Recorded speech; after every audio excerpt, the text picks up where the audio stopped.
You know, I stared down the precipice a few times in my life.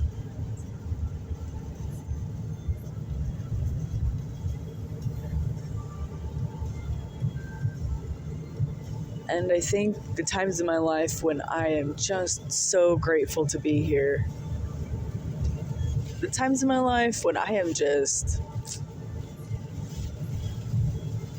I'm glad.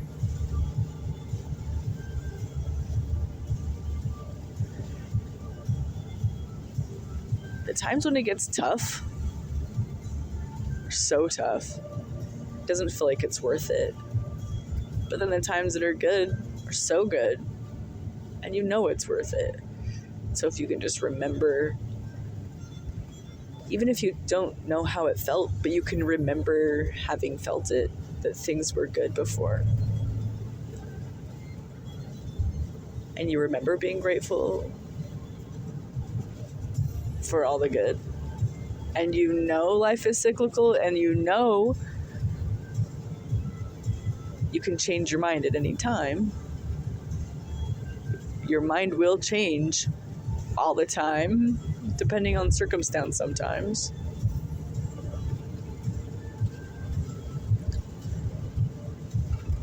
And whatever it is, it's likely circumstantial.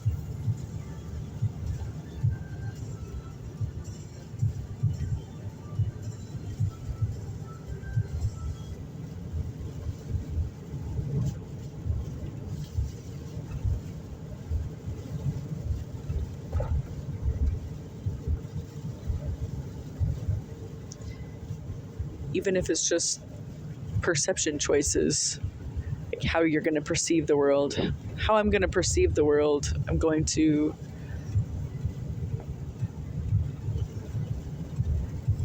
view this interaction with this person. It's going to shape how I view the interaction with the person. It's going to shape how I view the person. It's going to shape how I view myself. It's going to shape how I view the world. It's going to shape everything. But I get to choose that with my perception. The perception situation is also a choice, and it's also a circumstance.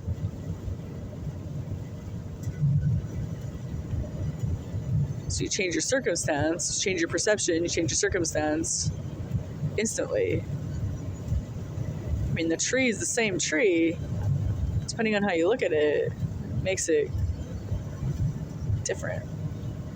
And it makes it what it is to you, which makes it what it is, really. The world begins and ends with you. That's what Don Juan said. That's what Carlos Castaneda said, Don Juan said.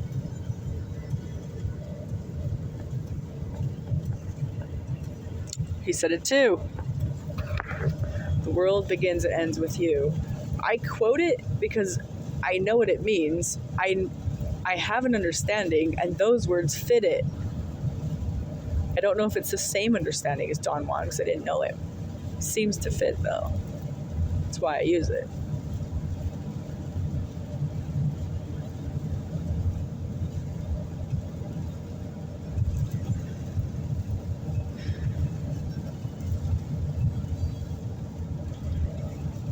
So,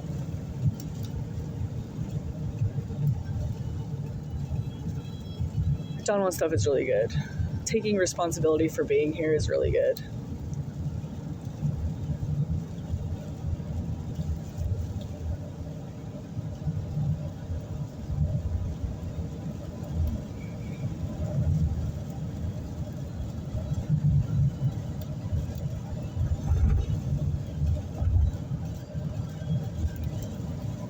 I feel like there's so many things to experience in life.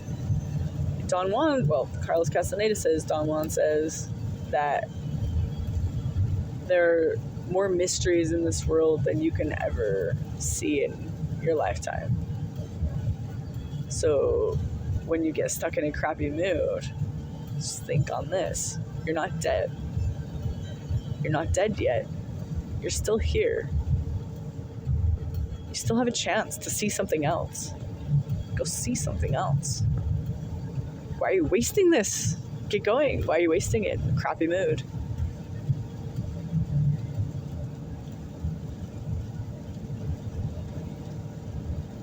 What are you going to travel around in? What are you going to explore? What are you going to do? Who are you going to be with? How are you going to be?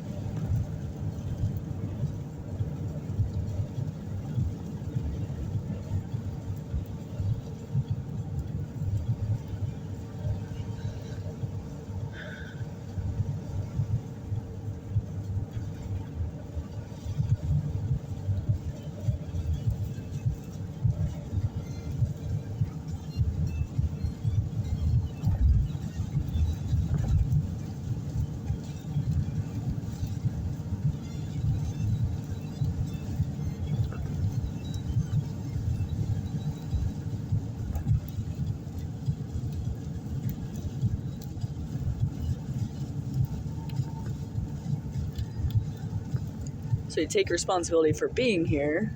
You take responsibility for that stuff. Take responsibility for you. Take responsibility for your stuff.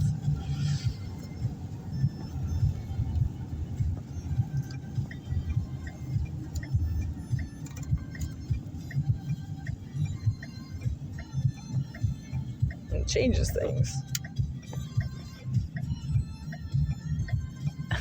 Ecclesiastes said something similar. It's like a living dog is better than a dead lion because the dead lion doesn't know anything and the living dog is here alive, doing stuff, getting to do stuff.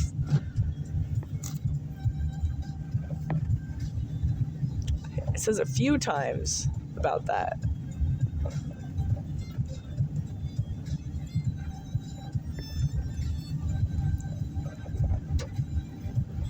I used to focus on the part, I think it says it's better to die in infancy because it's all like sorrow and vexation of spirit.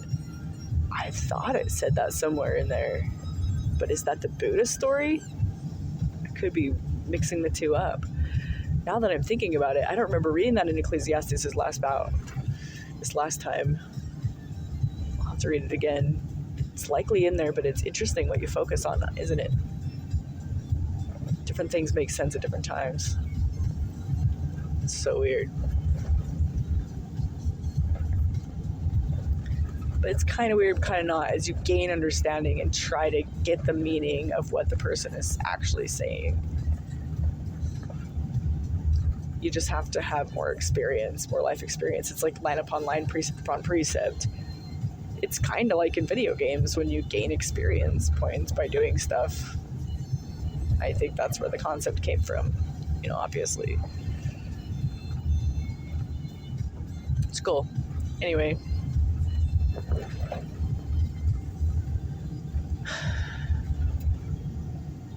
Yes. Life is beautiful, mysterious, wonderful. Stupendous, awesome, magnificent. Juan said, "To me, the world is weird because it is stupendous, awesome, mysterious, and a bunch of other stuff like vast and stuff like that. To you, the world is weird because if you're not bored with it, you're at odds with it." I was like, oh my gosh, Carlos, get it together, Carlos. To get it together, me. Journey to Ixtlan is another masterpiece. Like I talk about masterpieces like Adventure Time and all of Tom Robbins stuff, but Carlos Castaneda too. Journey to Ixtlan's pretty good. It's not written like a normal book. You can't read it like a normal book. You can't expect it to be like a normal book because it's not a normal book. It's an exercise in sorcery is what it is. So if you read it like a normal book, then you're gonna get normal things.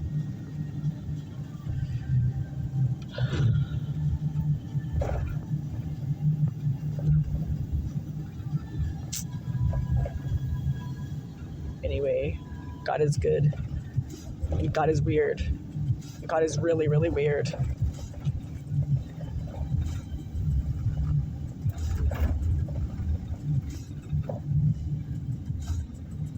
And it's pretty weird that we exist.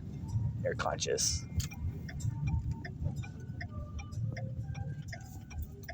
even if you believe the brain is what brings the consciousness, that the consciousness enters the body in at conception as with the genetic DNA like in place or whatever, when maybe consciousness emerges with the first neuron or whatever, but even though our bodies are conscious, but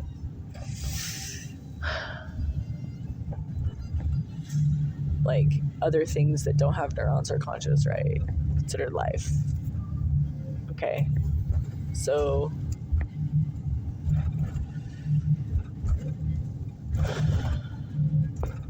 consciousness is weird. It's weird that we exist at all. Why do we have consciousness? I'm self-aware. It seems like a self-awareness would have some kind of tangible construct. I don't know. Seems to point at that. To me.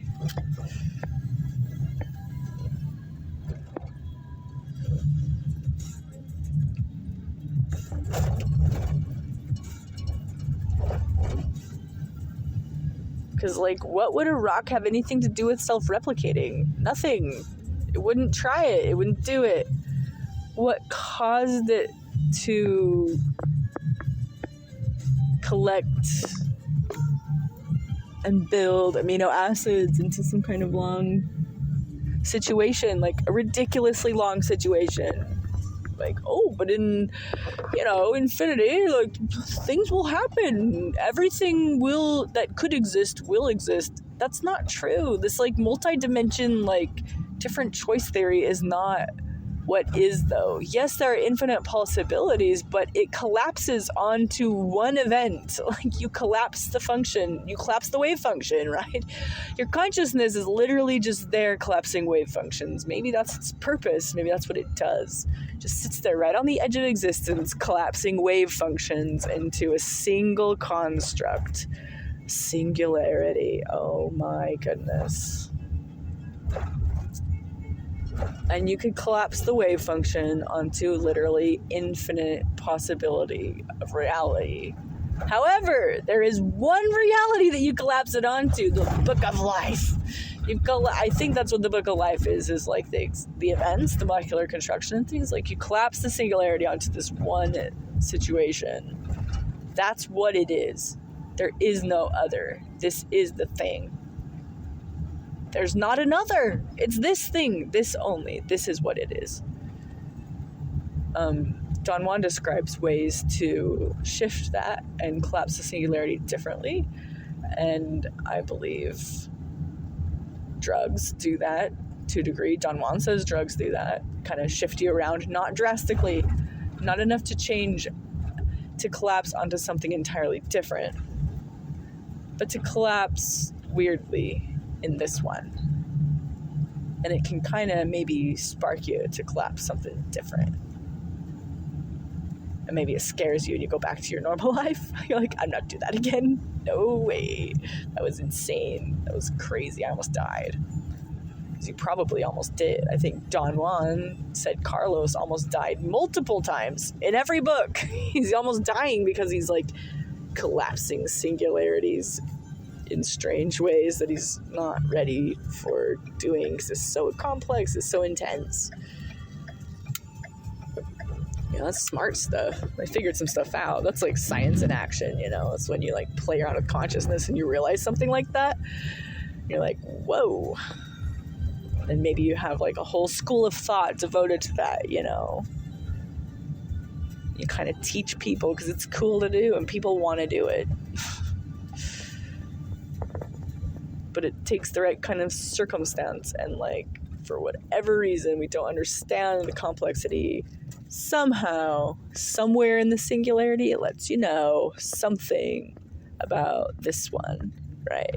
Through omens and things, through understanding, pure intent. And I hear echoes of that in the Bible.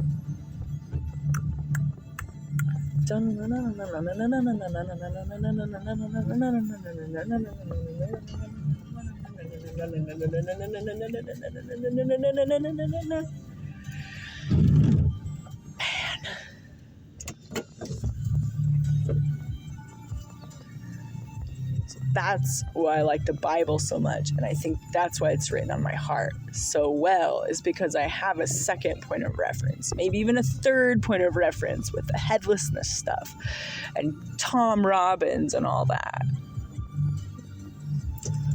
We seek after these things. If there's anything virtuous, lovely, of good report, or praiseworthy, and that's in the Bible too. That's in both. That's in ours, because that letter Joseph Smith wrote's like, don't worry, we're not going to do crazy stuff. Here's the real deal. We don't do the crazy stuff. We're not trying to take over the state with a political majority. Nothing like that. We believe in being subject to kings, rulers, and that. We also believe in the praiseworthy stuff, like anything. You have praiseworthy stuff we believe in too. We'll do that too. We're the same. We're comparable. We're symbiotic. We're like compatible, We have the same stuff. And we have Jesus Christ in the name. Like, we literally believe in Jesus Christ in our name. I mean, our understanding of Jesus Christ is fundamentally different, sure. But we both say the same sounds. Jesus Christ.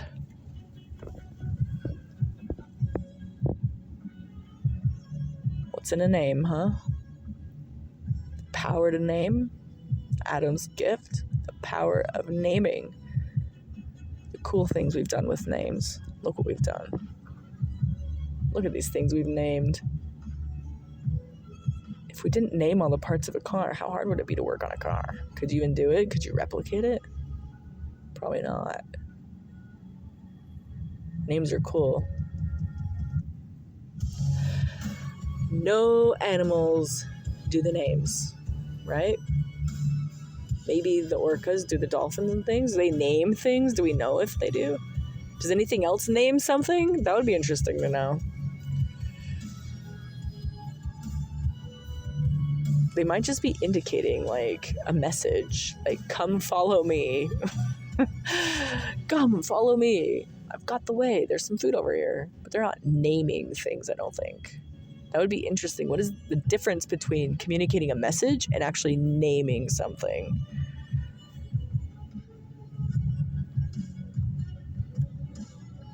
I think the name thing, the names have gotten us where we are because we've been able to name things to pass information down, to teach each other how to do things.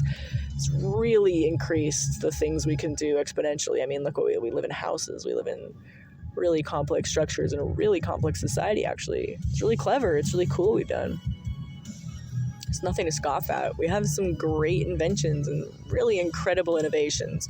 I think we're at the technological point where we could turn it around, keep cool stuff, live modestly. I think it's somewhere in the Bible. It might be in Psalms. I don't think it's in Ecclesiastes, but it might be. I think it might be in Psalms about living modestly. Like, I think it's Psalms, or maybe it might be Proverbs. It's one of those, though, I'm pretty sure. But it says, dear God, don't let me be super wealthy and don't let me be super poor. Just let me be middle ground. Just let me be average. I don't want all that wealth. That's just going to destroy my soul. I don't want to be super poor. That's also going to be soul destroying, right? ICP? It is. It's valid. Poverty is soul destroying. And all this wealth is soul destroying. They balance each other. Someone who desires all that wealth kind of is balancing those people into poverty, kind of, with the way ecosystems and like human societies work, I think, which is why the Bible is like prophetic, because it's just predicting human natural behavior, right? And so when we do this, like, no poor among you, we just need to not try to have poor among us. If we just figure out the needs, let's just get our needs met. Like, for real. This is not like, this is just life prescription that makes sense. For real. Get the needs met of yourself. Get the needs met of your neighbors. Needs met, and then let's all come up a little bit together technologically. That could work. We just focus on the needs. Let's just anarchy, baby, anarchy. Let's just get rid of the freaking everything. Just neighbors, needs. Neighbors and needs. NNN. D&D. NNN. DND. It's a thing. No, I'm just making it up. Neighbors and needs. What could be the campaign slogan? Neighbors and needs. Jesus had that campaign slogan And he's like, don't even make me the king. Please don't. Quit. There's none great but God. Quit. Stop. Please stop saying that. Please stop saying that now. Stop that now. Just neighbors in needs. Come on, guys, please. Feed my sheep. Please. Just don't be like that. On all good on the outside and like yucky on the inside. Don't be like that. Whited sepulchre full of dead men's bones. Don't be like that. Outside looks great. Inside snakes. Like don't be like that. Just please. Just get your neighbors. Get your needs met. Get their needs met. Just like neighbors in needs, and let's just all come up together. There shall be no poor among you. No poor among you. Just don't try to get so much. Let's just get your needs met. Get your neighbors' needs met. Realize the needs. Are your needs met? Great. Wants are a different thing. Needs are very simple. Warmth, air, water, food. Right? Food, clothing, shelter.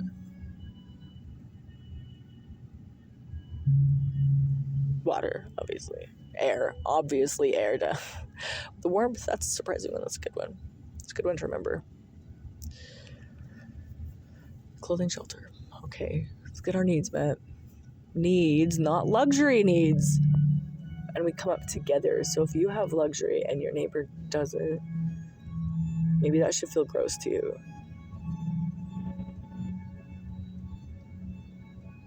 What can you do about it? I don't know. I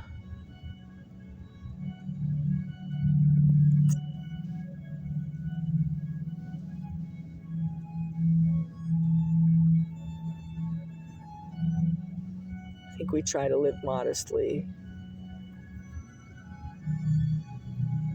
See what that looks like first. See maybe where you can assess. Just try. I guess just try. Just try. Try stuff. Talk to people. Just try. I don't know. If everyone just kind of starts trying. Could just do that voting thing just all on our own. We don't even need to wait for 4 years. We don't need to wait for another election, actually. You can just vote with your action today. Today, you can vote for love. Love in your heart. Love for your neighbor. Needs, though, not wants. Let's just go to the needs and I don't know. You don't have to go crazy with it. Like, let the people in Texas worry about Texas. Let the people in Maine worry about Maine. Let the people in Iowa worry about Iowa. Let people in wherever, California, worry about California, Just look around, worry about your situation, your few people around you, your community. And Ecclesiastes says something about your neighbors. I don't know. It's just better. It's calling your neighbor for help than your brother who lives really far away.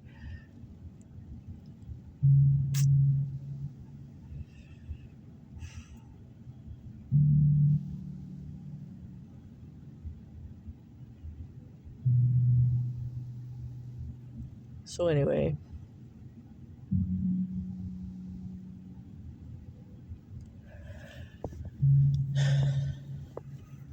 we could just do that. We could just vote right now. We could just think about our neighbors, think about our needs, think about friends, family's needs, think about everybody's needs. But our neighbors, like people who are like right around us, not just family, because that can lead into like hierarchies and monarchies and oligarchies and all the archies, except for the anarchies. That's one thing the church does, is those word boundaries. Stay in your boundary, follow the rules. It makes sense to do so. Why can't you just make friends with everyone? Can you just make friends anywhere you're planted? It might be a Jesus thing. I don't know.